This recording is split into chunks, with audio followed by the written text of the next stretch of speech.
کہاں کہاں اللہ تعالیٰ حفاظت فرماتا ہے. سمندر کے اندر کشتیاں ٹوٹ جاتی ہیں، ایک تختے کے اوپر کچھ لوگ بیٹھ جاتے ہیں، وہ جناب ہواؤں کے دوش پہ اور لہروں کے زور پہ چلتے چلتے چلتے چلتے پتہ نہیں جیسے تیسے کناروں کو پہنچ جاتے ہیں.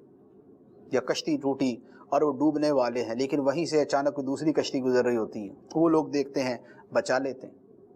تو اللہ تعالیٰ کہاں کہاں بندے کی کیسے کیسے حفاظت فرماتا ہے. ہمارے ساتھ اپنی زندگی کے اندر ایسے کتنے واقعات ہوتے ہیں کہ کئی مواقع کے اوپر لگتا ہے کہ بس اب گئے، لیکن اللہ تعالیٰ ایسا سبب بنا دیتا ہے، بندہ بچ جاتا ہے.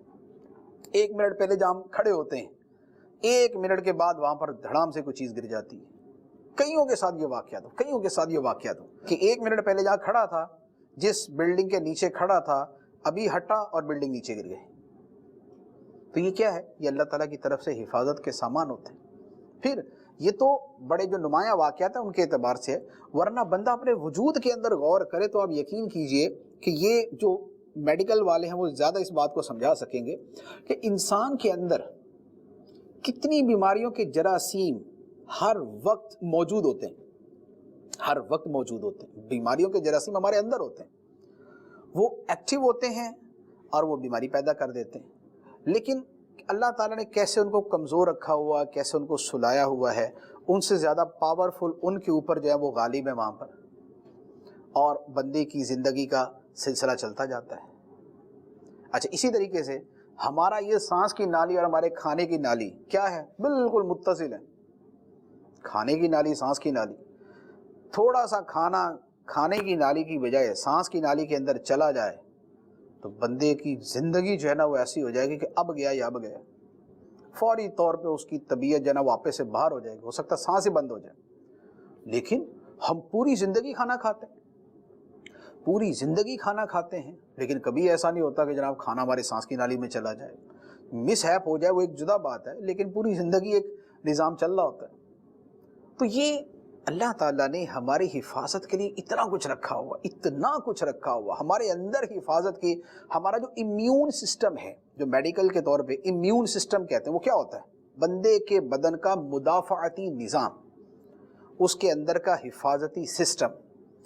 کہ ایک آدمی کوئی ایسی چیز کھا لیتا ہے کہ جس کے اندر جراثیم ہیں، مضر چیزیں ہیں، تو ہمارے اندر جو سسٹم لگے ہوئے ہیں وہ ان کو جو ہے وہ ان کو سیٹ ویٹ کرتے ہیں. ہماری غذائیت کے اندر جو خراب چیزیں ہیں وہ سب جو ہے وہ فضلات کی صورت میں خارج ہو جاتی ہیں، اور جو ان میں کشید کرنے کی چیزیں ہیں تو ان میں سے جو ہے وہ کڈنی اس کو فلٹر کر دیتی ہے، اس کو جگر جو ہے اس میں سے کشید کرتا ہے، خون بنتا ہے، توانائی بنتی ہے، بدن کو وہ رواں ہو جاتی ہے، سب کچھ چل رہا ہوتا ہے. تو یہ سب جو ہے یہ اللہ تعالیٰ کی طرف سے بندے کی حفاظت کی صورتیں ہوتی ہیں کہ جس میں ہم غور کریں تو آپ یقین کیجئے کہ ہمارے لیے اس کے اندر جو ہے وہ ایک جہان جو ہے وہ معرفت کا کھل جائے کہ اللہ تعالیٰ کیسے حفاظت فرماتا ہے. بعض اوقات کوئی بندہ ساری رات جو ہے وہ سانپ کے ساتھ سویا ہوتا ہے، اسی کمرے میں سانپ ہے، اسی کمرے میں بندہ ہے، ساری رات گزر جاتی ہے، پتہ نہیں چلتا. صبح اٹھ کے باہر نکلتا پتہ چلتا ساری رات جو ہے وہ چارپائی کے نیچے سانپ تھا، یا دائیں بائیں کہیں سانپ لیٹا ہوا تھا، لیکن کچھ نہیں ہوا. تو یہ اللہ تعالیٰ کی طرف سے حفاظت کا انتظام ہوتا ہے، اور اللہ تعالیٰ فرشتوں کے ذریعے بھی بندوں کی حفاظت فرماتا ہے. اس کے اوپر بھی بہت ساری احادیث کہ فرشتے مقرر ہیں جو بندے کی حفاظت فرماتے ہیں، اور بلکہ حفاظتاً جو ہے وہ اللہ تعالیٰ نے قرآن پاک کے اندر ارشاد ہوا یرسل علیکم حفاظہ، اللہ تعالیٰ تم پر حفاظت کرنے والے بھیجتا ہے. تو اللہ تعالیٰ کی طرف سے فرشتے ہیں جو بہت ساری چیزوں سے بچاتے ہیں. شیر خار بچے، چھوٹے چھوٹے بچے، کیا کچھ ان کے ساتھ ہو سکتا ہے، لیکن اللہ تعالیٰ نے ان کے اندر وہ چیز پیدا کر دی ہے جو ان کی حفاظت کر رہی ہوتی ہے. ان کے بازو جو ہے وہ خود ہی وہ سمجھ جاتے کیسے کھینچنا، کیسے نکالنا، کیسے دائیں بائیں کرنا ہے. تو بازو ٹوٹتا نہیں ہے، ہڈی نکلتی نہیں ہے، جوڑ ہلتے نہیں ہیں، بلکہ بچہ جو ہے وہ کرتے کرتے کرتے بڑا ہو جاتا ہے، کیونکہ اللہ تعالیٰ نے اس کی حفاظت فرمائی ہوئی ہے. تو یہ اللہ تعالیٰ کی صفتی الحفیظ اور حافظ اور خیر الحافظن اور خیر الحافظین، یہ اللہ تعالیٰ کی صفت. اچھا، اس کے بعد ایک اور صفت ہے، وہ ہے الحسیب، حساب کرنے والا، سریع الحساب، تیزی کے ساتھ حساب کرنے والا، اور تیزی کے ساتھ ایسا متعین حساب کرنے والا کہ جس کے اندر خطا کا اصلاً